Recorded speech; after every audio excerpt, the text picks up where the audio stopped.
Good morning. Welcome back to the Football Terrace. How are we all today? Smash that like button. Retweet this if you're watching on Twitter. Subscribe to the Football Terrace. We're here with more breaking transfer news this morning. Of course, we're going to present you what the outlets are saying, but the most important element is your opinion. What do you think these stories mean? What's your opinion on them? Is it nonsense? Is it credible? How are you thinking and feeling about it? Straight away, listen to Jake here, one of our members. Good morning to you as well. Pepsi Max system. I don't... I'm so confused. I love... Do you know what? One of my favorite things on the terrace in our wonderful football community is the comments from you all. Your comments make me so happy so much of the time. Harry Kane more likely to leave. Spurs fans must be livid. The Spurs fans must be angry after yesterday. We didn't cover it in an individual video, but of course the Gareth Bale comments that he's basically used you for training for the last year. Harry Kane looking to leave, and if Jose makes top four, it looks like he is staying as well. Terry, did you see the new Justice League? Do you know what? I have to say this. I was a little bit disappointed with the first Justice League that came out. I felt it was all too rushed. We didn't have enough time to build up an understanding, an affinity, a love for the characters. We didn't really know Ben Affleck's Batman. We didn't know Aquaman. We didn't know Barry Allen. And it kind of took away from the falling in love with the characters like we did with Marvel. But the director's cut, I thought it was absolutely phenomenal. Now, I'm not a comic book fan, so I have nothing but the movies to look at. Yeah, absolutely brilliant. Anyway, Terry, who decides Haaland's future, the agent, or does Haaland have a say? Of course he has a say. And you bring us on to our first story of the day there, Twisted Bubba, one of our brilliant members of the Football Terrace. So one of the first comments is, and headlines today, is that Man United have reportedly have an edge over Chelsea for Haaland, thanks to Thomas Tuchel.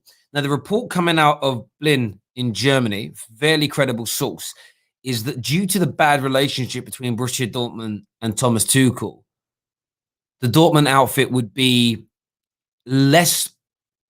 There'd be less of a want for them to do business with a club that's got Thomas Tuchel at the helm. And the German outlet believes that this could give Manchester United an edge in the transfer negotiations.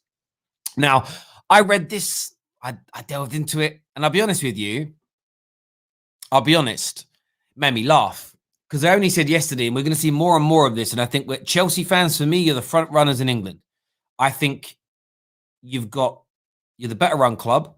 You're more likely than anybody else, barring City, to be winning a Premier League in the near future. You have a sublime manager, an excellent squad that just needs a cherry on top of the ice and on top of the cake. The difference between you and Manchester City is, I think Chelsea are willing to break world records when it comes to signings. City tend to have a bit of a ruling of sort of 60 million being the plus. So I have a little feeling that Chelsea is still the front runners. But this story that you've seen today, this is just to drum up the hype. This is just to drum up extra salary, extra wages. This, for me, is an agent story. The agent provocateur feeding the information into the media to say, well, actually, Thomas Tuchel and Dortmund don't get on, so maybe it's Man United that have got the edge. That's where I think this is coming from, is to build the hype around the deal. If I'm a Chelsea fan, if I'm a Chelsea supporter, I wouldn't feel one bit of worry towards Man United pipping you to Haaland. I just simply wouldn't, for me. Dyke here says, City won't spend 150 million. Absolutely. A lot of people here saying fake news. Well, I don't think it is fake news. I think that the outlet, of course, Christian Falk works for them, and everyone takes him as being highly credible. For me, unless he comes out and says untrue, then I'm taking it for what it is, that they've been fed this information. But like I've said, so much of what's going to come out is going to be drummed up by the agents and the representatives. This move for Haaland, for the brand of Haaland, it needs to be epic. It needs to be long. It needs to be drawn out. It's something where whatever club signs him, they're going to look to break records with social media traction. Remember, corporates that have huge followings on socials, they earn money through their social media traffic. There is marketing, there is advertising, there is money to be made. So this story is going to be drummed up into something huge and sensational. But do any Chelsea fans harbour any concerns over Haaland to Chelsea because of the Thomas Tuchel Dortmund relationship? Do you think that will play any part whatsoever? Second headline today we're discussing is Raphael Varane opens the door to Manchester United as the Real Madrid doubts intensify. And what I found interesting about this story is the fact that it's both Raphael Varane and Sergio Ramos that keep getting reported as leaving the Bernabeu this summer. Now, unless it's their way of raising funds, unless it's Real Madrid's way of raising funds so they can sign an Mbappe or a Haaland, why would they let their two best centre-backs go? Or am I missing something here? Is there something that I'm just not educated on that I don't quite understand? But the report here says that Raphael Varane's future at Real Madrid remains in doubt, with the defender's current deal due to expire in 2022. If he doesn't want to sign a new deal, Real Madrid will look to sell him to bring in some level of income. So the 27, ain't it mad that he's 27? 27-year-old has been linked with the likes of Manchester United and Paris Saint-Germain in recent weeks. According to a report in multiple Spanish outlets, Varane's future at the Bernabeu is up in the air. The reports state that Varane has sowed doubts about his future by not answering rumours with linking him with moves away. When asked about the rumours while on international duty with France, he replied, "I am not going to state the obvious. I've already expressed myself a lot on the subject. I think it's already been said that the situation has not changed. I am 2 days away from an international match with the national team. I'm concentrating on that. I don't want to answer that question on my future." But Man United fans, Raphael Varane, 1, would you take him? 2, do you think this deal is done? It's interesting. We're going to be doing another report later on today that will delve into more details that Man United maybe don't want to spend a lot of money on a centre-back this summer and they want to focus on the front end. Would that be a mistake? If Man United only bring in a Ben White level player, but bring in a Sancho, a Haaland, a Grealish at the other end of the field, is that enough for Manchester United? I want your views. I want your opinions. We're going to share the Discord link, to call in, on the Discord server in a couple of minutes. And we're going to put it into the transfer gossip page. It's going to be on the transfer gossip page. So get yourself across to that one. And we're going to be sharing the link in there with you very, very soon. Compare Ole Gunnar Solskjaer head-to-head record against the other top 6 managers, many of them with better squads since taking over Man United. I can't do that right now. That would take me a little bit of time to go look at and research.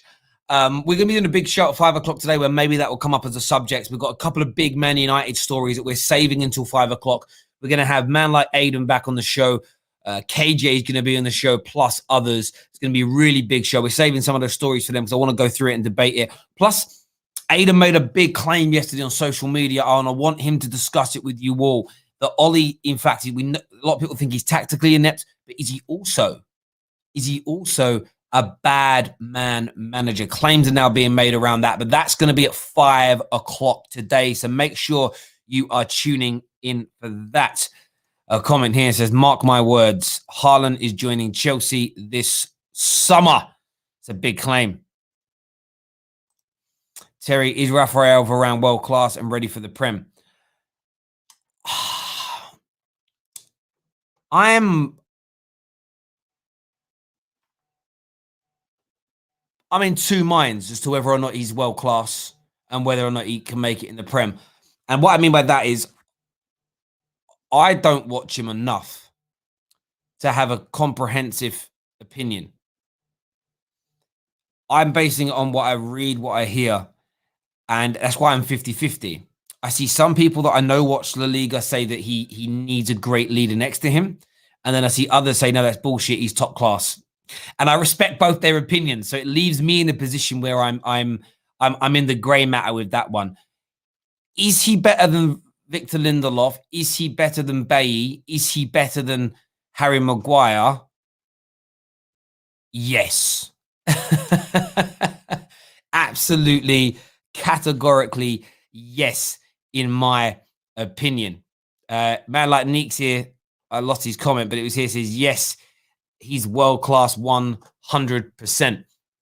He's certainly ranked up there with the top centre backs in the world. If you look at his valuation, if you look at what he's achieved, if you look at the level that he's played at, I don't think it can be denounced. I'm skeptical purely because I don't watch him on a regular basis. What do you need more, players or a new manager? That's such a good question.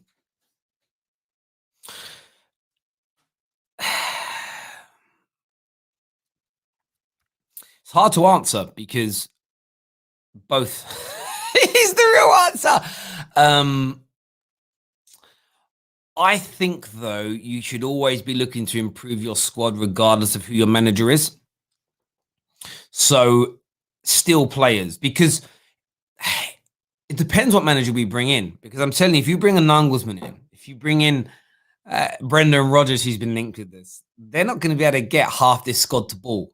They're not going to be able to get half this squad to play the style of football that's required. So you're going to need new players anyway. So yeah, I would probably, my head is edging towards players because even with Ollie, right, he's a bad man manager, smiles when he loses, tactically inept, hired terrible coaches, and we do have an unbalanced, incomplete squad, and he's got a second. So give him better players and we'll at least stay in and around where we are. A new manager comes in, it may not necessarily click. I don't know. It's a hard one, but I'm edging towards players there. If we don't get Haaland or Kane, there's an option to go for Aguero. He's out of contract by the end of the season. 2 good seasons left in him. I have seen Aguero linked with Chelsea recently. Would Chelsea fans be happy with that? Like, legitimately, would Chelsea fans be happy with Sergio Aguero? And does his contract end this summer or is it next summer? I thought it was next summer. Or is it this year? He becomes a free agent. I'm just gonna have a little butchers here. When does his contract end? Hang on a sec.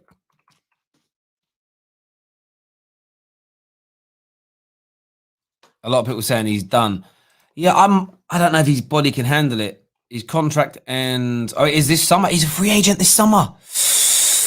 32. It's crazy. It's madness.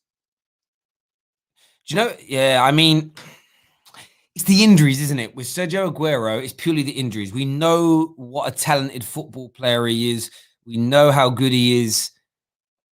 He's a great finisher. He's one of the greatest Premier League strikers of all time. But 32, I mean, I was going to take a look here. Let's actually take a look at this. Right? Let's take a look. So we have a look at his injury record. Just looking for it now. Let's have a little look at his injury record. Get your super chats in as well. And thank you, by the way, for making me sing that song the other day. It was worth it. It was a laugh. You want me to sing anything else? I mean, the injury record is insane. I remember about 4 or 5 years ago when I said his injury record was bad, and I got laughed at a little bit. But we'll stick it up here. I don't know if you could all see that. Maybe I've got to zoom in. Let me zoom in a bit more so we can all see that, right? That's a little bit easier. If you look at that, right? I know he had Corona that kept him out for 10 games this season, but this season he's had 3 injuries: a knock, a knee injury, a hamstring injury. Last season there was 3. He had knee injury, thigh strain, muscular injury. Season before that, thigh problem, groin strain, ankle injury. It's just huge. Look at the amount of days that he's spent out. Look how many days. And don't always look at it's not just the games that he misses. It's the amount of days that he spends out injured. All of that. Because obviously that was during lockdown when he had the thigh strain, but it takes it out of you. You know, he had a knee injury at the back end of last season, missed 100. It's just too much. That's why, for me, he hasn't scored even. I mean, just think how many more goals. Just look how many City games he's missed. I'm going to try and count this really quickly. 13, 17, 27. It's just so many. Keep going here. Look at this. Just look how many Manchester City games he's missed over the years. And on top of that, you know, it's dozens and, you know, it's so many games. And the toll on his body. It's why at 32, he is pretty much past it now. But we know what a colossal player he was. Dwayne here says moving players like Lingard, Pereira, Matic is vital. Sounds like additional funds are needed to recruit the quality needed for the spine of the team. I agree. I think if you can get rid of Lingard and Pereira is going to be so hard to move this summer. But if Lingard, Pereira, Matic, Bailly will go. They're going to look to move Bailly on because of his injury problems. There's no doubt. They're looking to raise money for him. It's going to be an interesting one. It's going to be an interesting one as well.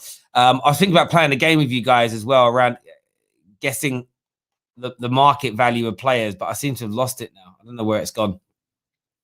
I had a little game I wanted to do, but I can't find it. Anyway, we'll get back to that a little bit later. I agree. Monsieur here with a super chat for us says we will see massive bidding wars for Haaland and potential transfer records. Varane should be 30, but he's 27. I get what you mean for how long he's been around. He's been playing for a long time and is coming to LFC.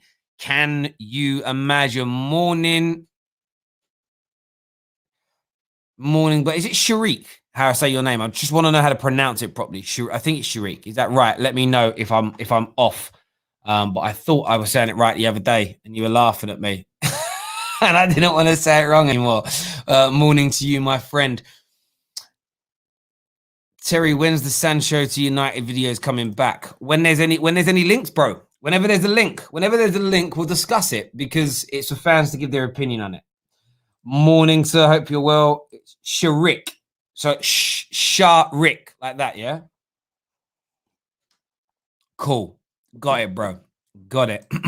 Comment here says, if we had to pay for Aguero, it would be a solid no, but getting him on a free as a second striker behind possibly Haaland and having Werner and Havertz who can play there too, it's really, I think you mean enticing.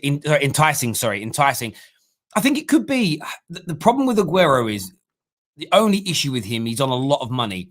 He would probably cost you 200,000, 300,000 pounds a week. And is he still of the level? That would be my only concern as a rival fan kind of picking him up and bringing him in. It would just be like, how good is he still? That would be what I would be thinking of there. What would be thinking of? Terry, is financial fair play gone now? I haven't seen any official update on this, but I think they're going to relax the rules, no doubt. I think they are going to relax the rules on that, no doubt. A lot of people saying RIP. Has there been some breaking news on FFP? If there is, and that changes things. Everyone's messages, so there must have been some news. Oh, they're reportedly scrapping financial fair play and will replace it with a new system of financial control, which gives clubs more freedom over their spending. Then, if that's true,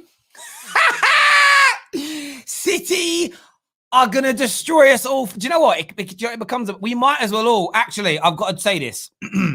If financial fair play goes and there's no restraints on spending, I take back everything.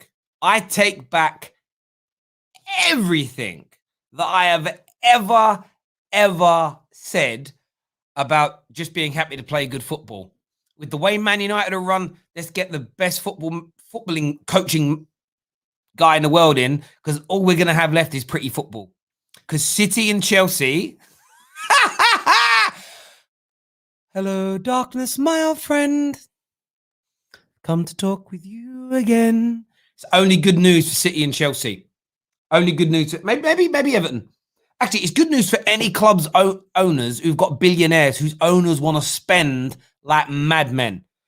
Wow. That's it. That's it. Football's done. And I mean this for Man United, it's over. It is over. It's over. It is done. It is dusted. It is finished. It is.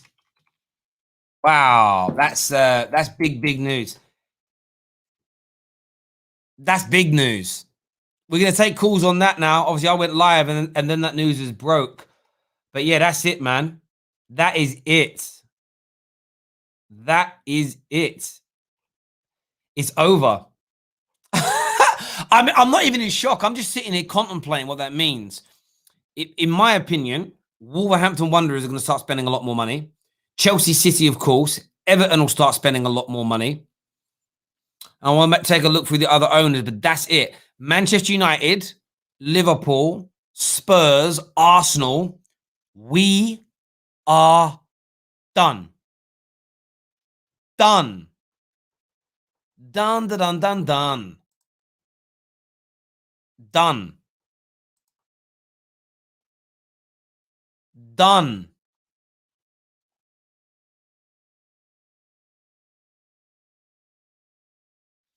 Done. Do you know what's funny about it? Oh, it's not the owners. It's not the owners. This is going to, I'm actually happy about this. This is going to highlight even more that the owners you have are the way your club is run, and the owners are the most important factor at your football club, because we are getting left behind. You're talking, it's like turning up to a gunfight with a rolling pin. Finished. Oh, there we go. There we go. We're going to open up the lines now. Terry is broken. I'm not so much broken. It's just the way it is. Do you know the most annoying bit is? Man United have enough income. I mean, there'll be some kind of control. They won't allow just a free-for-all spending as such. But if Man United will run well, we'd still be okay. We'd still be able to compete. But if there's no rules, City are going to go get Haaland. They're going to go get Messi. It's done. It's finished. Let's have the funeral now.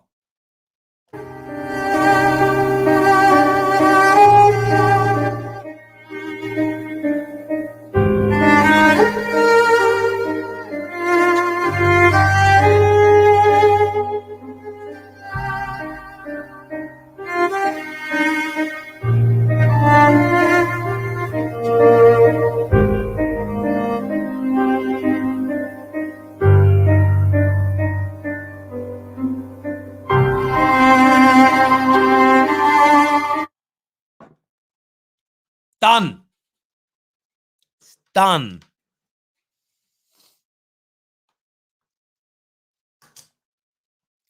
It's my birthday and I'll cry if I want to. Cry if I want to. I would cry too if it happens to you. Bum, bum, bum, bum.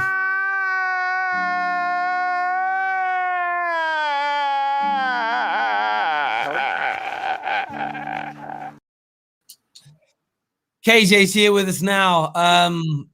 Obviously, we were talking about Haaland to Chelsea. We were talking about Man United and Varane. And then the news is broke that financial fair play is being scrapped. So we ain't ever winning the league again. Oh, it's peak. No, it's peak. It's peak. Pot luck. That's all we've got. Pot luck and miracles and judge. That's all we have. That's all we have. Yeah, when these rules come in, yeah, like people are gonna be like, oh yeah, now the Glazers are gonna spend. No, you idiot. No, you listen to me. These man probably wanted more restrictions on spending, so then have more of an excuse not to spend for Man United, and more money goes into their pockets. People, let's not get it twisted here. This is terrible news for them pagans, fam. They're like, more spending. Now forget that. We are just going to restrict the spending even more, and then everyone else can go win the league while we struggle to get top four. That's all it is. That's all it will be. However, I've just thought of something that's cheer me up a little bit. So, if the best thing that could happen to Man United is, of course, City and Chelsea would spend like mad. We know that, and fair play to them. But we need the other billionaire-owned clubs. I'm actually going to put this into the Google search here. So, billionaire EPL owners. So I just want to sort of look at this, and here's the list here. So, Roman is worth, so obviously the Sheikh's worth what he's worth, hundreds of billions. Roman's worth 9 bill. This is the most embarrassing bit for Arsenal. Stan Kroenke's the third richest owner in the Premier League with 6 bill. You've got the owner of Fulham, who's worth 6 bill. Got the owner of Villa, worth 6 bill. Owner of Wolves, 5 bill. Spurs, their owners are worth 4. Then Man United, then we start moving down, right? So when you start looking at this, what we kind of need It's for the Wolves owners to start spending, Villa's owners to start just really splashing the cash, Roman Abramovich style, right? Same as Fulham. We need them all to do it, because what we need to happen is for Man United to fall out of the top four on a regular basis, because that will reduce the valuation of the club. It will stop the same level of sponsorship deals from coming in. It will stop Champions League money from coming in. And then it could force their hands to say, well, we're not making the same level of cash out of this anymore. The share price is valued because we're no longer up there. It still might take 4, 5, 6 years, but maybe this could be the beginning of the end of them, because the money will fall out of it, because we won't be able to compete with these people. If we get outspent, it's the only thing that's kept our heads above water in the last 8 or 9 years is that barring City and Chelsea, we're able to outspend other clubs. As soon as we can't outspend them because there's no FFP, meaning your income doesn't need to be a certain amount, your owners can just spend cash, we're done. But it could be a good thing in the medium term. I don't know, man. I don't know. It's getting to the point where, like, literally, we are in some next generational bondage with these men. And I honestly believe the day they sell, I don't even think I'll be on this planet no more, bro. You know what I'm saying? Like, we're stuck with them forever. And if this means that other people like can spend more money, they'll look at that and be like, oh, see, look at those losers, man. Look at those losers, man. Them men are wasting their money, man. We're saving money. We're getting more money. We're actually top the league in terms of their business revenue. Like, I can see it. In terms of family ownership, Man United, right, the different list I'm looking at here, actually, you've got the Leicester City owner worth $6 billion.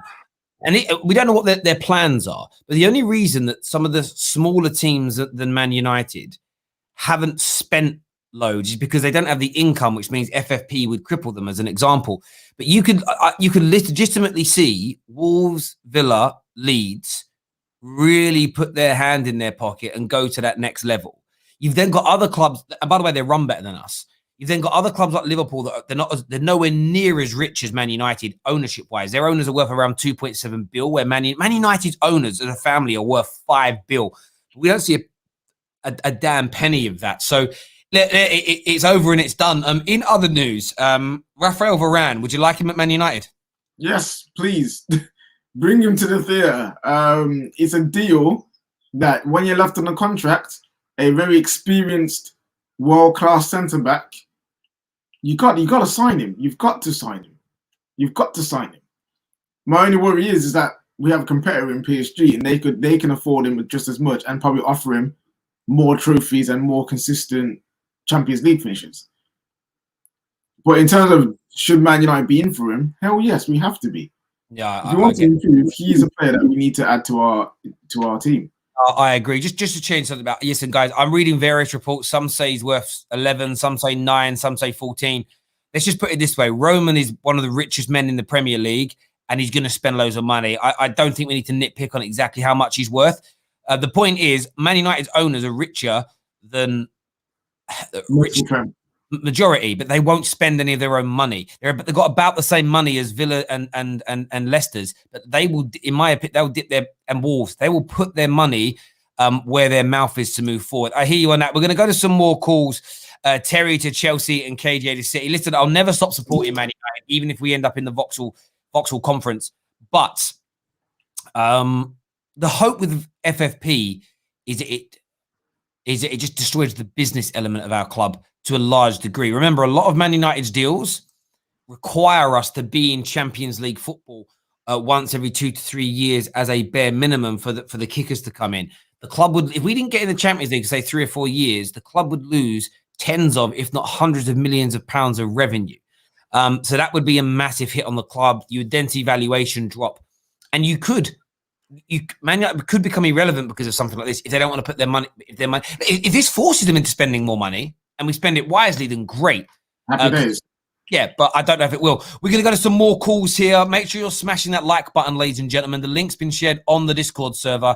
It's in the financial. It's not in the financial. It's in the transfer gossip page. So go sign up to that Discord server right about now. Comment here says, Terry, why are United fans allowing this? West Ham fans spoke up against the owners and improved. Well, we actually had Frankie on the other day that spoke all about how the club, the fans turned on the manager, the owners, they actually approached them in the stadium. And their view is not much has actually changed. They've just stumbled upon some decent signings, and Moyes is doing a really good job. But most haven't said that the running of the club has overtly changed. We know what Gold and Sullivan did was very trying to be clever. Is they bought that club, got it into the Olympic Stadium, and what they're basically now lifting up, showing it off. They're trying to get a billionaire to buy it off them so they can make a big profit because they're now in a much better stadium. They're in a much better position than they were from a takeover point of view than they were 5, 6, 7 years ago. So they're not interested in putting their own fortune into the club to take it to that next level. They're waiting for a rich person to come in and do that. Would that put more clubs in financial difficulties with spending power? So no. Potentially, it depends how stupid the ownership are, but more luck. Yeah. So what I think I don't know what the financial controls will do. I just get a feeling that the financial controls will be, if you're going to pump the money in, it's almost like it's got to be gifted to the club. So what would be dangerous is an owner puts in £500 million of his own money to buy players with, but then the club owes that money to the family office of said owner. And then in 6, 7 years' time, that owner says, right, I'm cashing in, I want my money back. That could be dangerous because those clubs would never be able to afford to pay it back. If the rules are just the owners can pump their own money in willy-nilly and it doesn't come back to like they used to be able to, I don't see how it's going to hurt anyone. The only time it can is if the owner suddenly stops pumping their money in and your wage bill is more. This is where it can be dangerous. Let's just say an owner creates a wage bill of 300 million a year, but the club's turnover in terms of income is only 280 million a year. And he's bankrolling those wages. And then the owner just says, I don't want to bankroll it anymore. The club is in big trouble.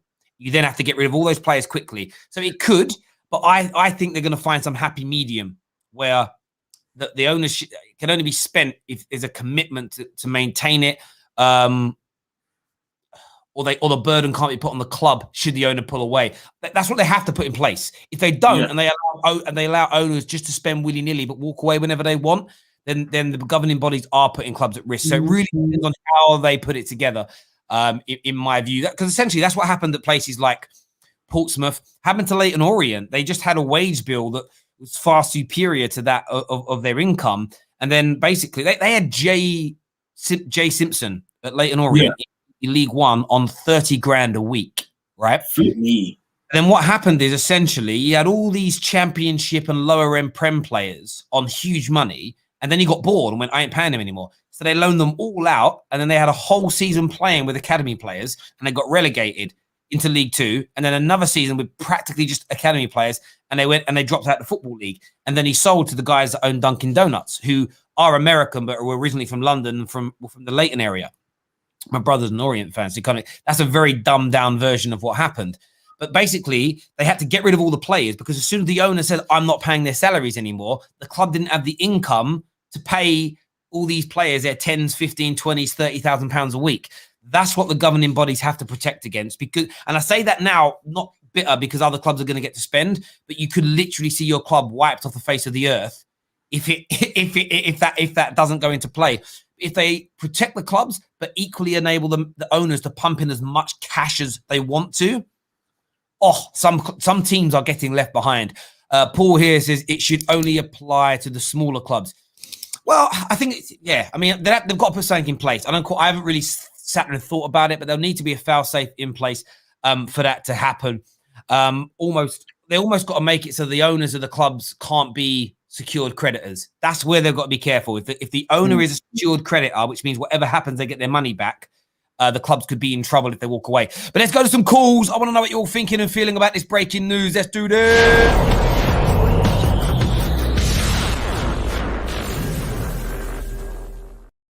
We've got man like Lamin here with this Lamin financial fair play. Looks like it's going. What's your thoughts? Well, as a Chelsea fan, I'm not complaining. One thing I want to say, what does United, Arsenal and Liverpool all have in common? These American owners, bro. American owners. You have owners who don't really care about football that much, in it for the money, just to make a profit, not really wanting to compete. And that's the difference between, your clubs and Chelsea, because we actually have someone who actually cares about football and want to win, and that I would say is the only difference between the two of us. Yeah, and one club that should be really worried is Arsenal, because it's been what, 17 years, 18 years and counting since they won the league.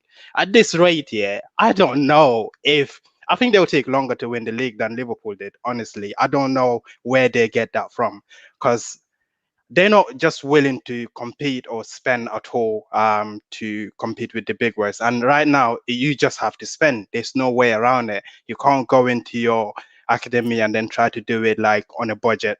It just wouldn't work really. And for me as a Chelsea fan, with the way we're doing our business, I'm happy. And it's just gonna make it more competitive, really. And there's no excuse for any team to say, "Oh, we don't have the money trying to do on a budget," because we know you all have the money. So that is not even an excuse. Like even Wolves has the money, Leicester has the money. So yeah, I mean, in the grand scheme of things, they're all multi-billionaires. And listen, if you've got 6 bill, or you've got 9 bill, it's not a great deal of difference. Like in the grand scheme of things, like you can afford to go out and spend money. I want to read this section from a report here. It says UEFA are reportedly scrapping financial fair play and will replace it with a new system of financial control, which will give clubs excessively more freedom over their spending. So what that says to me is there will be a fail-safe in place to protect clubs in terms of how the inputting of cash from owners has to be structured to not risk the club going out of business. But that more freedom over spending, that just tells me they're going to let clubs go willy-nilly. And do you know why I think they're doing this as well? All big clubs keep threatening to break away and create their own Super League. And if by the way, if 20 of the big clubs in Europe, Man City, Man United, Juve, Barca, Real Madrid, if they broke away and started a Super League, UEFA's finished. It's suddenly null and void. So they're almost being forced into this by the clubs threatening to leave as well. I think that's going to play a big part. Do you also think that there should be more vetting process in place for owners that could just like take over Premier League teams?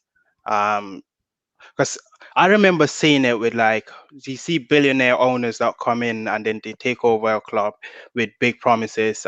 Blackburn comes into mind with the Venkies, and like you see so many of them that when they come in and actually they either mismanage the funds or overspend and then just putting the clubs in a worse situation that it is.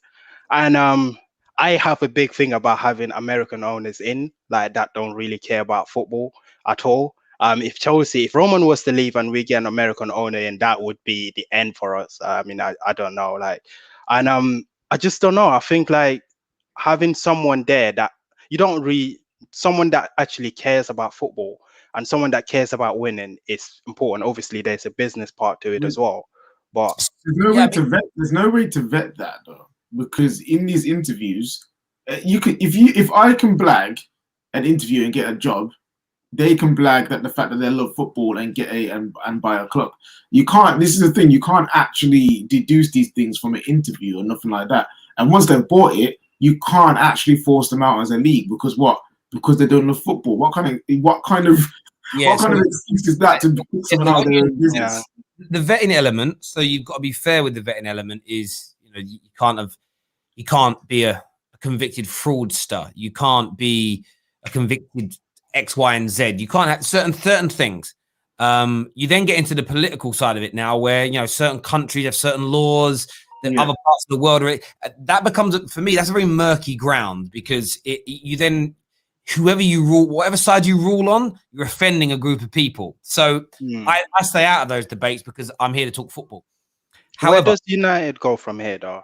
I'm going to answer your question first. Yeah. In terms of vetting, that's one element. The other element is this. If an owner is willing to pump £500 million of his own cash into a club outside of purchasing it, the vetting should be that once they've pumped that in, it's not a debt they can take back from the football club. So if Roman wants to, remember, Chelsea officially on paper owe Roman Abramovich, which is a sister company it's owned, it's a sister company of Chelsea.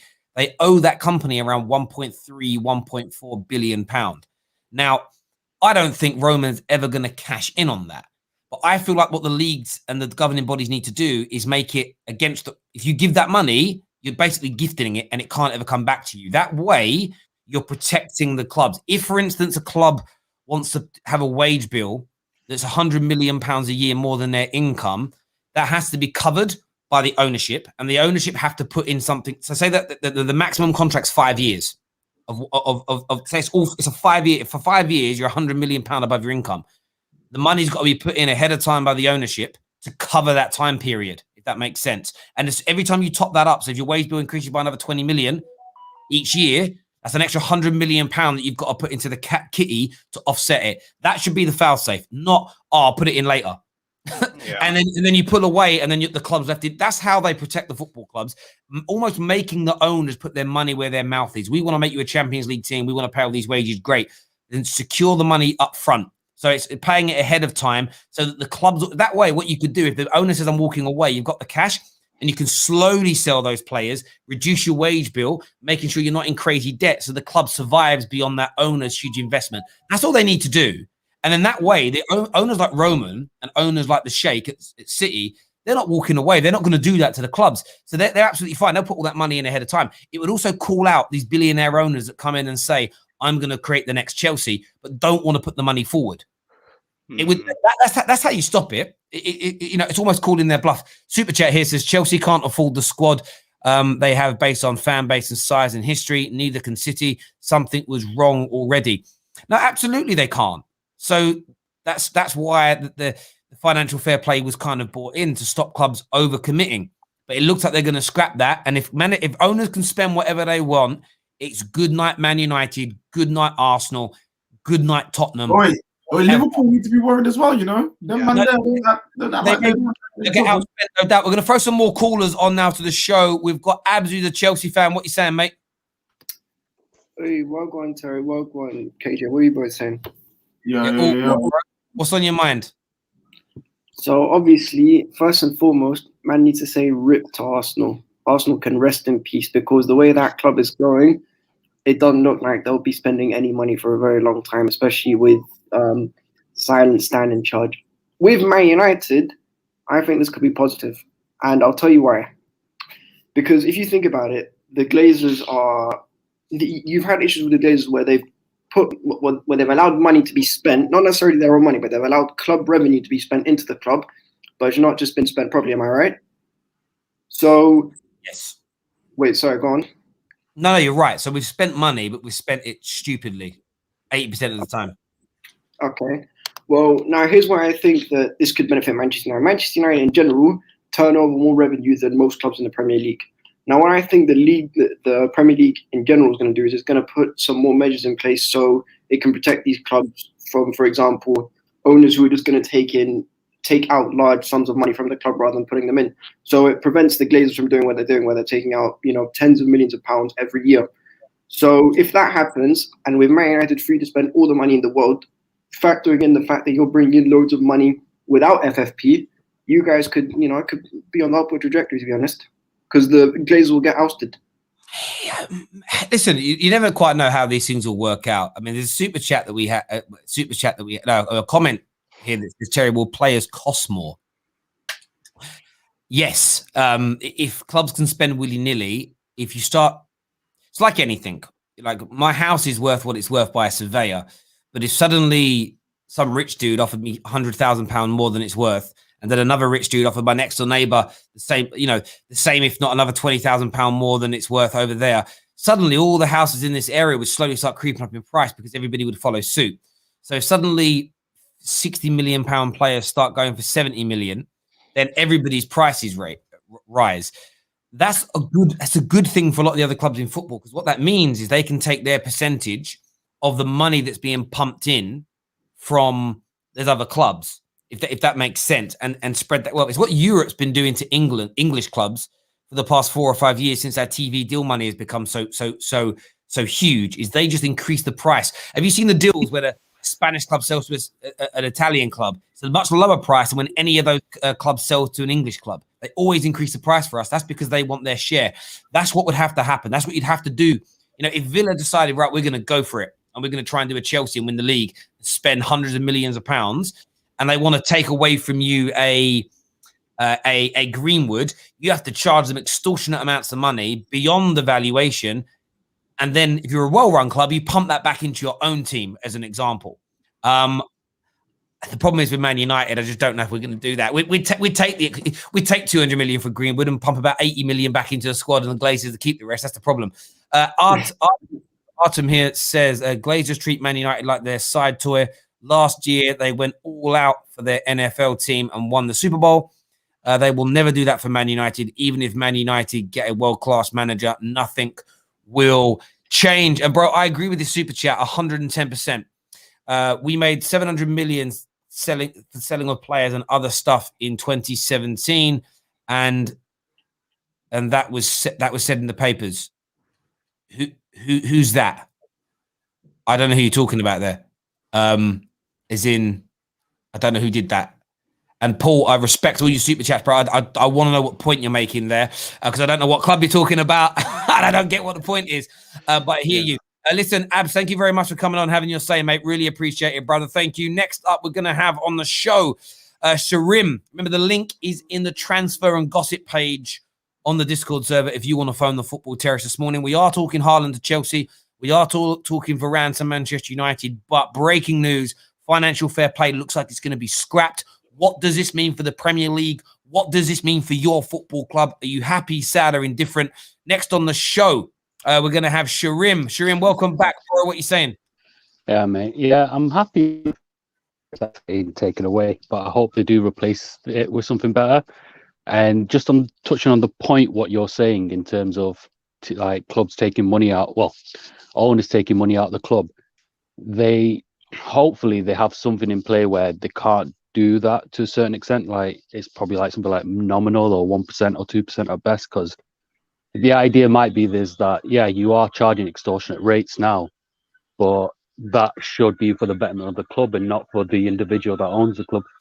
Yep. I mean, again, that's another great way of putting a fail-safe in place that protects these football clubs. So you do something along the lines of you can spend whatever you want as long as you cover it ahead of time and you can't take the money back. It's almost I don't think your parents said to you as a kid, you can't give and take. So like if you give your little brother a toy you don't want anymore, and then 2 days later you want to take it back, you can't do that, right? You've given the money to Man United, Chelsea, whoever, you keep it. Equally, if you sell a player for £100 million, 90% of that money has to stay in the football club. And they should almost do that across the whole thing. There should almost be a rule where you can't. I know that people say they're business owners, but it's almost like you can't treat it like a normal business. There should be an agreement in place where 95% of the turnover of the club, whether that's you injecting the money, sale of players, commercial deals, whatever it may be, 95% of that money stays in the football club. You can take a salary, you can take whatever, but they should cap all that other stuff, and that would help protect teams more. The problem you've got, I don't know the legal precedent now because the genie's already out of the bottle.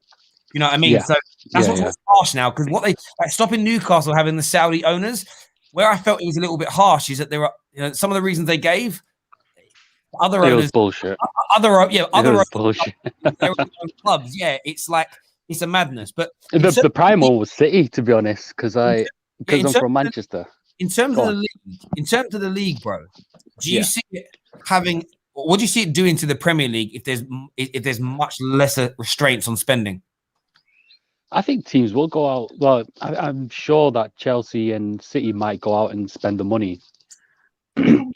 But then also at the same time, the other billionaires, they've already came in with the idea of a FFP. So it might be the case where they're like, actually, we're kind of happy where we're at now. So it'll be interesting to see what they do with the money now, because a lot of these clubs are now sustainable. And looking at it, they can generate income through their own clubs. And it's like, why do we need to put our own money in, if that makes sense? Whereas, for example, you're a City who want to invest that money and put it in yourself. You can buy, for example, an Aston Villa player, and they could just use those funds to increase the income for Aston Villa and get them up that way and organically grow instead of trying to put your own money in. No, I do get that. I do get that. I just think there's more than one way to skin a cat. I feel that some of the big clubs, having spent time at Wolves, I felt they would have spent a hell of a lot more money if it wasn't for FFP. But obviously they're restricted because the turnover of the football club is so significantly lower due to their lack of fans in comparison to Chelsea, Arsenal, and Manchester United.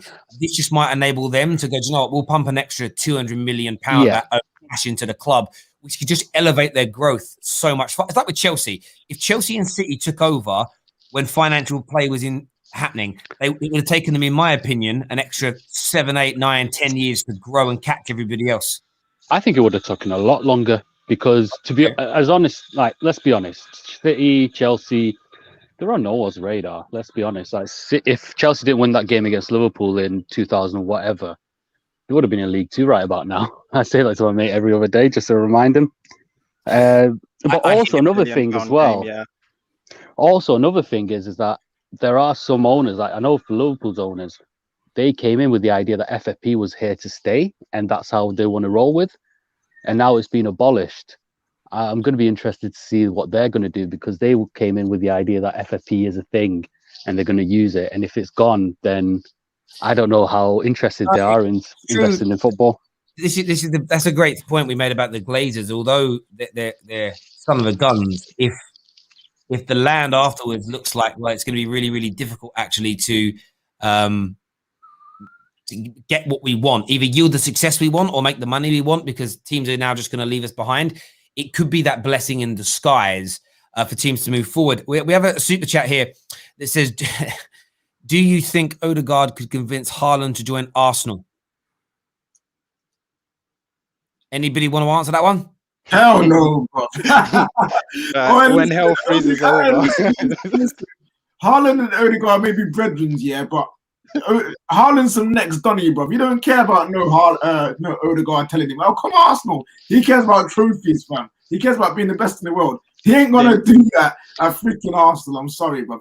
No, I know the idea is there, but yeah, I'm sorry. I'm just saying.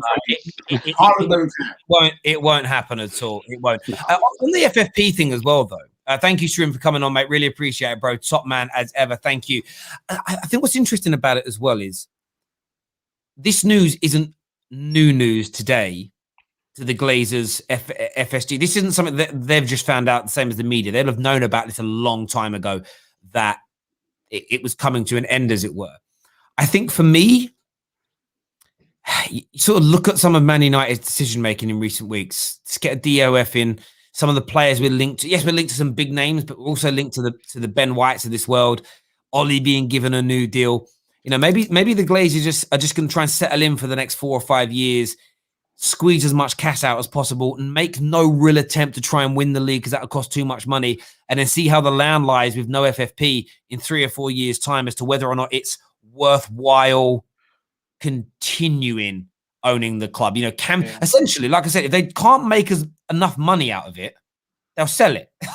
Like if it reduces in value, and they'll sell it because they're here for the money. They care about the money more than anything. But we will see. There's some more calls here. We're going to get Shane on the show now. Shane O'Hare is with us. What you saying, Shane? How you doing, lads? Yeah, I just want to say this whole financial fair play thing will expose United and how weak they are in the transfer market. Every year, the likes of Everton, Tottenham, Arsenal have been matching our transfer money-wise, and now they can go past us. Will they, though? I mean, I've been thinking about this, yeah. When I take my Chelsea hat off, I'm not sure whether this makes the league better, in a sense that I don't want... Of course, I want Chelsea to win the league, but I also want a competitive league, yeah. And there could be a scenario where you have the clubs that obviously is going to show the ambition, that the Chelsea and the Cities, if they were the only two teams showing the ambition to want to win, then it could create that gap where you have the rest basically just happy to be in it because, you know, the money that will generate. And one thing it could do, it could make us more competitive in Europe. But I think to have a more competitive league where obviously I still want to see the Uniteds and the Arsenals and the Liverpools still up there, because obviously it makes the league better for everyone. But if it's genuinely, it's going to show the ambition of the clubs and the club owners. And right now I'm only seeing that from 2 teams. And if that continues, I don't know if that is a good thing for the rest of the league. We could just become like La Liga, where it's only 2 teams that's competing for it every single season, and that's not something that I necessarily want to see. Yeah, taking my Chelsea hat off. No, I get you don't want that, but that's what, if you and City start the way you spent between 2003 and 2013 absolutely destroyed everybody else. If you do that consistently, the only thing that slowed it down was FFP. And the new TV money that came in that gave a lot of other Premier League clubs more money. You will create, and it'll be a 2-horse race if it's just you and City. If you get Leicester and you get Wolves and you get Aston Villa, who then start spending at a much higher rate than the other teams, they'll be the ones that come up behind you, I think. Shane, great call, mate. Thank you for coming on and having your say. Next up on the show, we're going to have Mustafa. What are you saying, Mustafa? Hi, Terry. I just wanted to say that as a Chelsea fan, I'm kind of worried about FFP. Can you hear me, by the way? Yeah, bro. Yeah, listen, far away. And I'm kind of worried because I think City will go much deeper. I think they have much more money than us. I think they would spend a lot more, and I think it will become a point where it's like a Bayern Munich league where they are ahead of everyone, and then you've got a team in second place, and then you've got everyone else just falling behind. But it just depends where Roman puts his money. If he's going to go and go all out, yeah, we are a well-run club, so that helps a lot. But I'm worried about City. I think they will take over for the next few years. They are much, they spend the money and they're well-run. Man United, on the other hand, spend the money but are not run well, clearly. So I think, of course, whoever gets Haaland this summer is a big factor to play.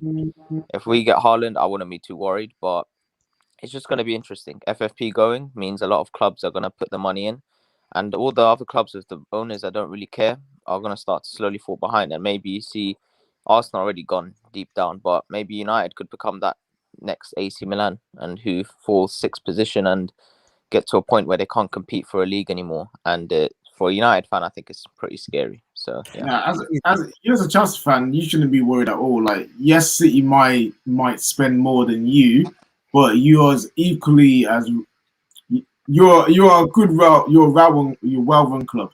You're a well-run club, and I don't think you should be worried about City because your team will do what it can, do its best to achieve greatness. So as a Chelsea fan, I'm saying, look, relax, cool. Yes, City might be sick. City might be really good, but you guys could be equally as good as well. So I would say just relax, bro. Just relax. Don't worry about it. You guys are in a good spot now. I'll tell you what worries me is that between 2003 and 2013, which was before the new TV deal money came in and before FFP was properly integrated, Chelsea spent 863 million. What you have to factor into this is that spending 70, 80 million a summer in 2006, 2007. That's a lot of money. That's the equivalent of doing 120, 130, 140 now because of inflation.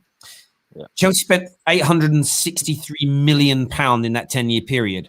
Manchester United spent 460 million. You practically doubled our spending, and that's what's going to happen again. Now, in that time period, we won. It's pretty even between Man United and Chelsea for the amount of trophies won. We, of course, won 3 on the bounce, won the Champions League. I think we won 5 league titles in that time. I think you might have won 3.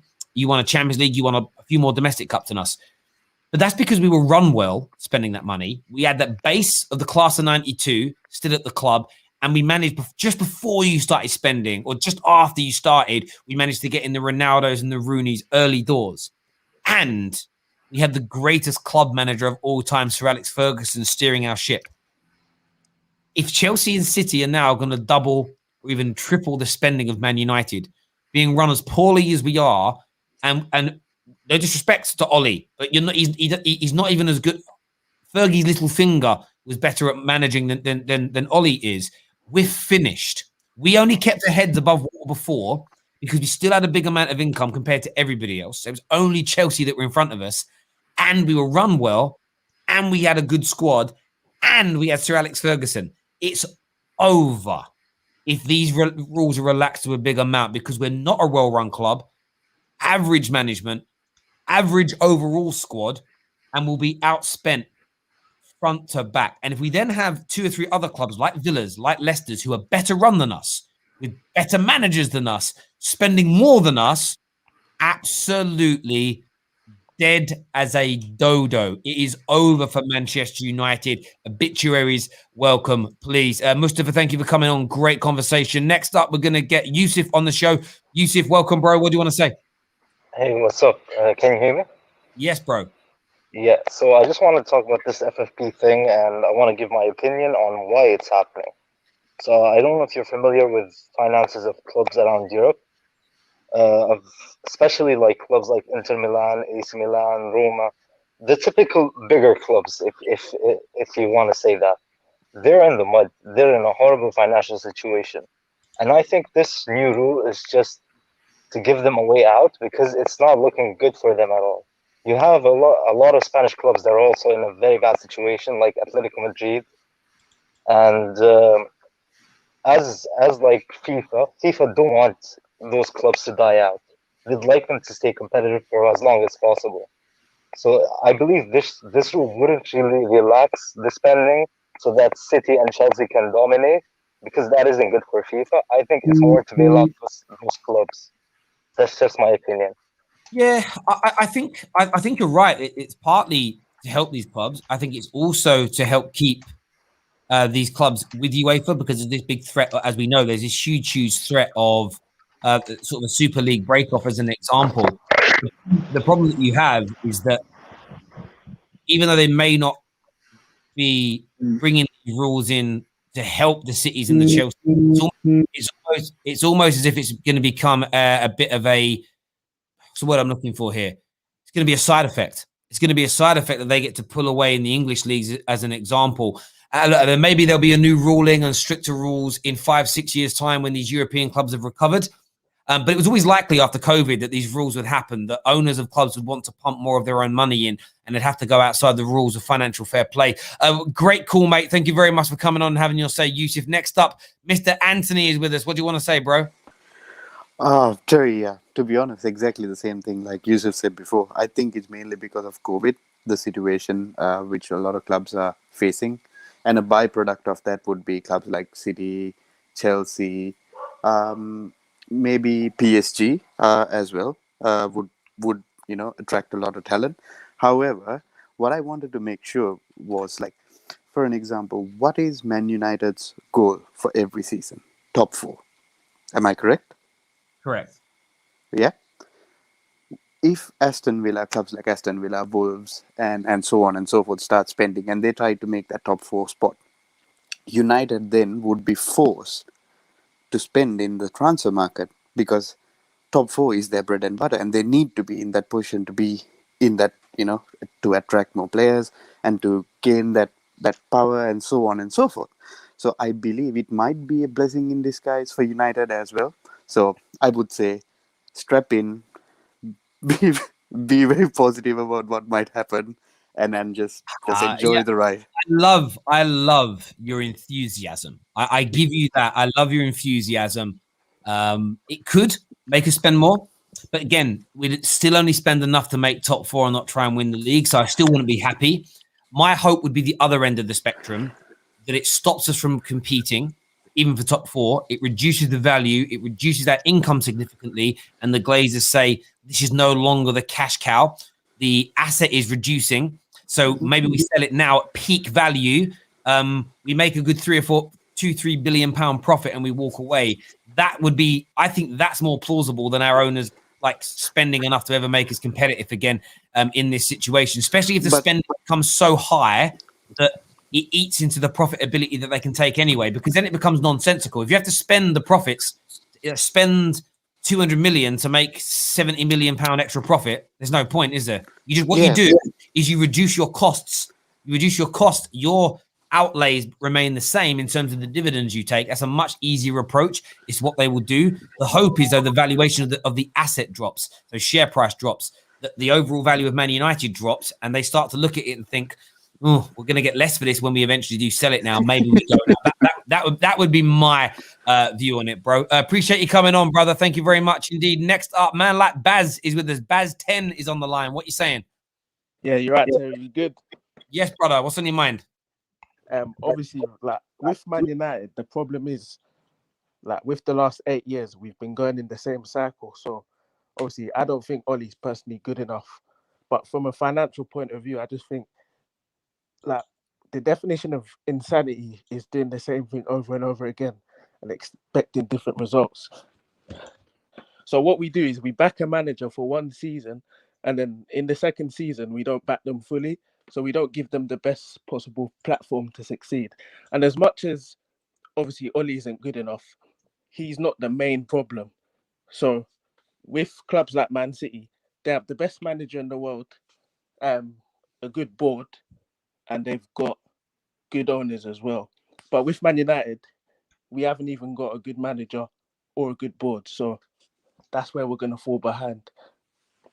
I couldn't listen. We've got a terrible board, and we've got a bang average manager at the elite level, and people are angry that we're not competing with the cities of this world and everybody else on a consistent basis. And I get that. Some people look at it like, well, we need a new manager as well, and I get that. And I wouldn't, if we announced today we're bringing in a top class manager, would I be angry? No, of course I wouldn't. But do I suddenly think the world's going to change overnight? In fact, I feel worse. Do you know what I mean? It's like. Yeah, I just think. Go on, mate, go on. I think get the structure right, we're not going to be at the elite level, because you think of the 12-13 team, they were all past their best. We signed Robin van Persie, and Sir Alex Ferguson was able to basically get Van Persie to win the league for us. He was like, you guys give the ball to Van Persie, read his runs, and then we'll win the league. That's the genius of Sir Alex Ferguson. I think Sir Alex Ferguson papered over a lot of the cracks of the club, because I think the beginning and the end for Man United is when we sold Cristiano Ronaldo and we replaced him with Antonio Valencia. Like, no disrespect to Antonio Valencia, but I think we should have got a better quality player. And obviously, I'm not that old. Like, I'm quite young, so I don't know Man United when we've been good. So I'm only like 18, but like, oh dear. Do you feel? Listen, you're absolutely right. Oh, the pain they put me through. Bro, your point there, the Ronaldo thing should stand out in everybody's mind. That Ronaldo deal now was the benchmark. We had Rooney questioning the club's ambition, and we all turned on him. Oh, you're out of order, Rooney. We're Man United. Wayne Rooney was so right. It's unbelievable. And they ended up the same way that a lot of people feel that. In the same way that a lot of people feel that, I'm not sure what that noise is. Sorry about that. No worries, but I thought it was me. I thought I broke something. A lot of people feel that Paul Pogba has been hoodwinked by the Glazers. It's what we did to Wayne Rooney. It's what we did to so many players. Yes, we're going to go forward. We're going to buy people. We're going to do X. We're going to do Y. We're going to do Z. And we just never ended up delivering for any of them. And that's why, like I say, there's so many things wrong with Oli that I agree with people. But I talked to a lot of people, and I mean it with respect about age. When I was 18, I thought I knew everything. And now that I'm 36, which is double the age, I look back and I'm like, I knew nothing at 18, because you don't remember things. Everything I'm seeing 16, 17, 18, 19, 20-year-olds saying about Man United, I've heard it for 8, 9, 10, 11, 12 years consistently. The same arguments, the same criticisms, even the same threads about why we've gone backwards. And it's always about a manager and his behavior and his system. I'm like, I've read this all before. You see it in life as you get older. Like, I speak to my dad. I'm like, Dad, have you seen these protests? Oh my God, it's like groundbreaking. He looks at me like I'm a dickhead. He's like, son, these protests have happened for different reasons, but in the same way for 20, 30, 40, 50, 60 years. And I'm sort of like, we're not inventing. My generation didn't invent the wheel. He's like, no, son, you didn't. What we do is, like, you ever saw something, you see something on sale, it's like a see-through toaster. Yeah. It's cool. It's not a new invention. It's just see-through plastic on a product that's been around for 70 years. That's all that happens when people have these new-fangled ideas of what's wrong with the club. It's like, no, it goes down to one place, and it's the board only. And of course, managers have problems and players have problems and whatnot, but it all stems from one place, because you can't keep having them same issues over and over again. Baz, great call, mate, top man. And I do feel for you being 18, you never really remember Man United. Imagine not remembering your club. Obviously I've been watching football since I was young, so obviously I remember Barca knocking us up off the park in the 0-11 final. That's not good. I know it's not good, but do you remember Moscow? Oh, come on, Terry. No. Listen, hear me out. I wouldn't say like, oh, I remember exactly how the game went, but I knew I watched the game with my family. Yeah. So you remember it. You've got that. So at least you've got that, bro. At least you've got that, brother. Listen, Baz, you take care, mate. All the best. I feel sorry. Moscow never happened. It That never generation happened. of Man United fan are the ones I feel sorry for because it's like they got this little. It used to be good, but I don't really remember it. What's your first major memory? Getting battered by Barca in the Champions League final. Next on the show, we've got man like Matty CFC. What you saying, bruv? How you doing? You all right? Yes, I'm good. What's your thoughts on financial fair play being scrapped? That's a surprise. I think it'll be something to all the rival fans. To yourself, Terry. I feel sorry for people like Arsenal and Man United, really, that are going to be left behind in it all, really. So, but I retract kindly what I said about Haaland. I think we've got a good chance now. You only said that yesterday. Where's your mind change, Matty boy? Well, if the FFP, right, and obviously it's going to affect all European teams, not just England, then we've got quite a good chance in improving the squad. So the only thing I'm hoping of is that Real Madrid and City don't beat us to it. But yeah, that's about it. The other person I'd have taken was Martinez from Inter. Mm-hmm. Yeah, I mean, a highly talented player. Lots of people talking about him. Certainly a cheaper option than Haaland or Harry Kane. Yeah, that's what I was thinking. Yeah, a bit more. Yeah, somebody more clinical. I hear that, bro. Massey, thanks for calling in, bro. Really appreciate it, mate. Next up, ITES actual son is on the show. Welcome, bro. What are you saying? Yo, Terry, can you hear me? Yes, brother. What are you saying, mate? Yeah, as an Arsenal fan, yeah, I'm just saying RIP. Yeah, 1886 to 2021. We're dead now. Yeah. We need like 5 players this summer, yeah, and we're just dead.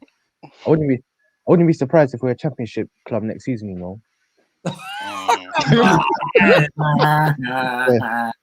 I'm here for it. Now we're fucked in every single way, bro. We're like that prostitute that gets spanked every single time, bro. Oh, all right. Oh, slow down. We don't endorse that message here. Bro, I mean, I think relegate. Do you know what's mad though, right? Like, if you're the owner of City now, and FFP is completely done and gone, yeah, you could afford to buy your rivals' targets and then just loan them out. Yeah, it's mad. I can see what Arsene Wenger didn't want it though, because of things like this. He knew that Arsenal couldn't spend like the way that City did, the way that City do now, the way that Chelsea do, even the way that United do sometimes. And we're just. But there is another way you can compete though. Just follow the Leicester model. Leicester City are not like they're not breaking the bank, but they're still up there. Obviously, you need to have a good balance. You just need to have a good recruitment team.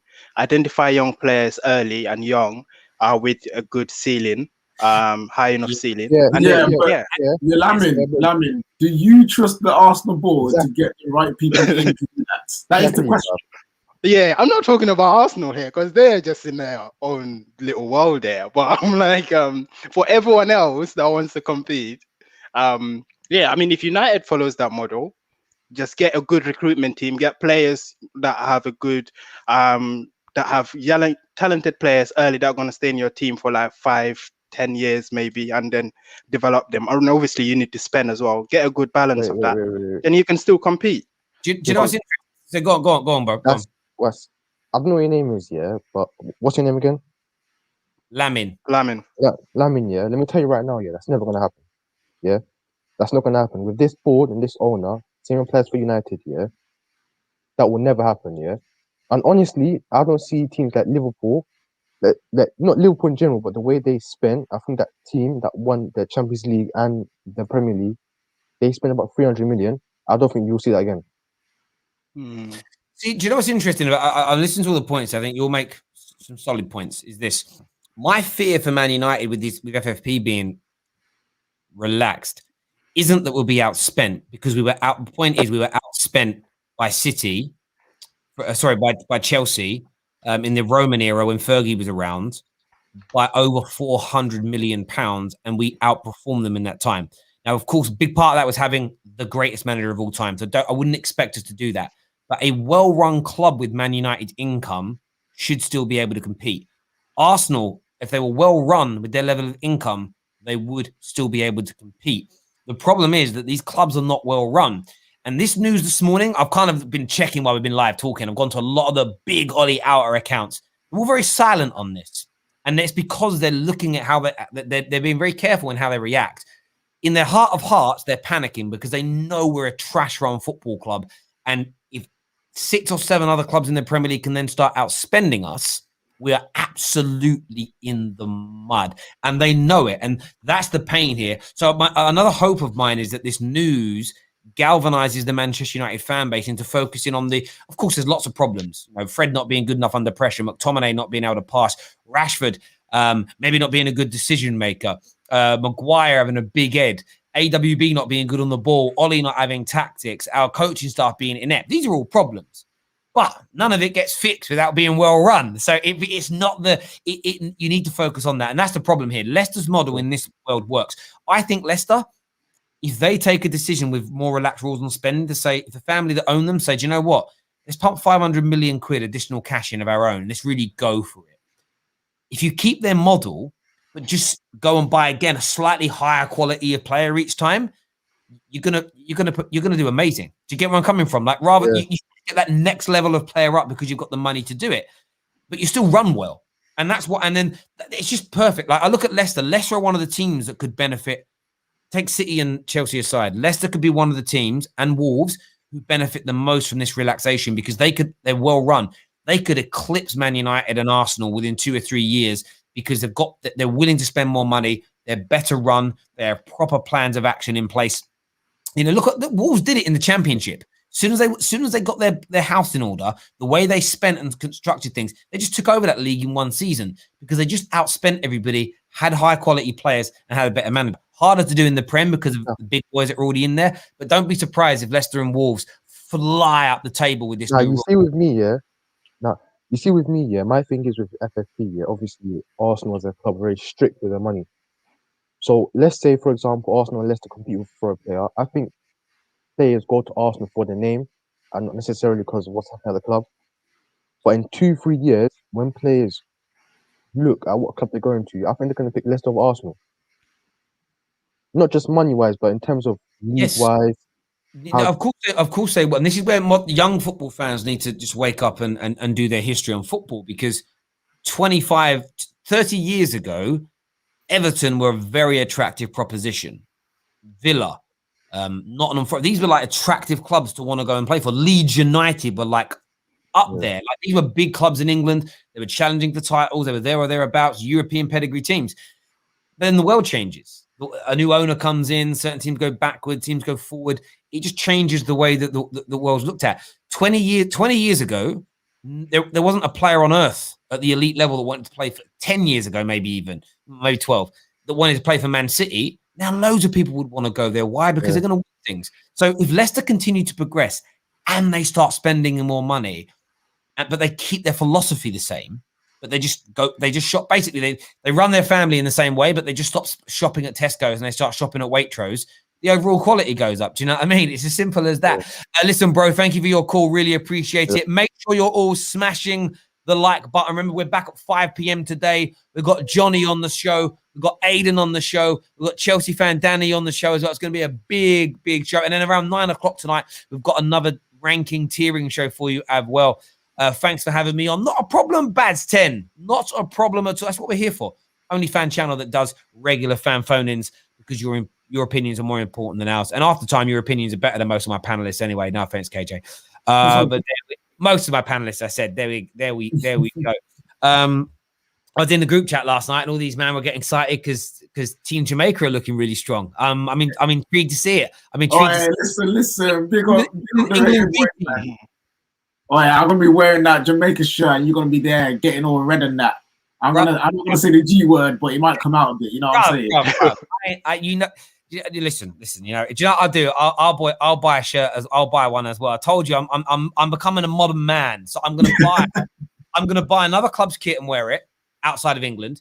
And actually, what I might do is buy like a lower level teams kit to support them. Does that make sense? Right? I might do that. Yeah, Oregon. And I feel, you know what I mean? Like, I'll be an honorary Jamaican for a day, and I'll big up. Who are you playing? What club? I suppose you're playing a big USA. We're playing the USA. I'll support Jamaica over USA every single day of the week. Do you know what I mean? So 110%. Chelsea bought Kante same year Arsenal got Xhaka. Yes, they did. Absolutely. Strip Bear, you're going to love the ranking show tonight, so make sure you're around for it. I want to see you back in it 9 p.m. Make sure you're there. South London's finest telling you all to smash that like button. Next on the show, Monsieur Ahmed is. I was going to go to Aaron, and then Aaron disappeared. Monsieur Ahmed's here. What you saying, bro? Firstly, Terry, guys, just want a minute silence for the Premier League, a minute silence for the Champions League, a minute silence for all the leagues, because now Man City, Chelsea are going to go bonkers. And if we're getting PSG, they're like a massively rich club. I think they're richer than Man City. And imagine that dream come true of Messi and Ronaldo playing for one team. It could happen. It could happen. Yeah, I mean, it's FFP was in the first place was a joke, because it seems like the big clubs could just use their powers and just overturn the decision that was initially made. Case in hand, Man City at the time. Even Chelsea, they managed to cut their ban for half a year. So it was a farce in the beginning, and it could never be maintained. In terms of transfer wise, Raphael Varane, I think, is not going to United. He's coming to Liverpool. I firmly believe that. People are going to say I'm bonkers because I say Mbappe's coming to Liverpool, but I still believe Varane. And this is the one part I hate about transfer is that because we're struggling, Liverpool's going to be connected to every single name in the football world. So we're going to be connected to Varane, Mbappe, Haaland. We might be connected to Ronaldo and everyone. So it's just bonkers at the moment. So yeah. I've never even seen Liverpool links with Varane. Have you guys actually been linked with him? Yeah, So, let me ask you a question then. Varane comes in, because I know Liverpool fans hate this question, but you've got a pair of balls, and I know you'll answer it. Who you dropping, Gomez or Van Dijk? Gomez. But what about his progression? Well, to be fair, this time we need a bit of success now, because we've had a struggling season. We need to get back to winning ways. Bit of success. Gomez just won the league. Huh? So you just won the league? Yeah, we won the league and the Champions League, but we need to maintain that success. The point of being a big team is that you continue that success on. We've had a massive drop off this season, and we need to get back to winning ways. And you're right, Terry. Gomez, he needs to have progression, but you got to understand he's still 23 years old. He's still a young kid, so he's still going to play in games. I mean, don't get me wrong, Van Dijk. Who knows if he's going to be the same player coming back from an ACL injury? But we need some more experience, because Joel Matip, he's a broken biscuit. You don't know when he's going to be injured, and you got other in Kabak and Ben Davis. They're not going to stay for long anyway. So we need an experience. I hear you. Listen, it'd be interesting if you get Varane. He's going to be on a lot of money. It's going to be around £200,000 a week. That's going to be the interesting one, because that will then trigger a lot of players to say, yo, what about us? Like, one of the reasons Genie's leaving is because he doesn't feel that he's getting the money that he deserves for winning Liverpool what he's done. That's going to be the interesting one, because FSG are laying down a marker if they sign Raphael Varane. Isn't just what people have to remember about football. It isn't just the transfer fee that you have to take into consideration. It's the increase in wages. So you sign a star on 200 grand a week like Raphael Varane. The other stars at your club all want pay rises. You suddenly start averaging, if 10 players then get on average £30,000-40,000 a week pay rises, just do the maths over the course of their contracts. You're spending tens of millions of pounds more. That's real net spend. You know, you might find, we bought £100 million worth and we sold 50 million, net spend 50. Yeah, but if your wage bill increases by 60, 70 million, your net spend, that's why net spend is a joke. It'll be an interesting one. But I think also the way football's going, Terry, wages are just going to increase crazy anyway. So eventually it'll come to a point where even the most average player will be on a basic of 100k or 150k, because that's how just with the way football's going now. It's just money, and money's being invested even more. I think that can't happen, because football legit will implode. So I feel like at some point the money people have to think, actually, where's this going? Where's it leading us? And it's not going down a good path. So if average players are getting 100k a week, for most clubs, not the big clubs, okay, big clubs, cool, you can get away with it. But if it's with most clubs, we are in trouble. and football will implode on itself. Yeah, I think top level players being on that kind of as a base makes sense. A comment here from Lewis is Terry looking for them negatives with LFC again. I'm not looking for a negative with LFC. I'm just looking for Liverpool fans to I just want Liverpool fans collectively to admit that you do spend money. But understand that spending money isn't just on transfer fees; it's on the overall player costs at your football club. I just love how Liverpool try and act like they've done it on a shoestring budget, which is just an absolute farcity. That's all it is. Listen, everyone who's tuned in today, a massive thank you to each and every single one of you. Back at 5 p.m. Amazing guests on the show. Back at 9 p.m. for another big debate. Make sure you're hitting the like button, hitting the share button. We'll see you around 5 o'clock. Oh, got another super chat from Kev. Let's hope the USA beat Jamaica. I have got American relatives. Shots fired. Shots fired. Kevin, respectfully, I hope USA get pammed in it, like respectfully in it. Like, listen, bro, Jamaica are playing with England's B team, so they're definitely going to do it, brother. It's definitely going to happen. Do you know what I mean? It is what it is. Listen, everyone who's tuning in, until next time, take care of yourselves.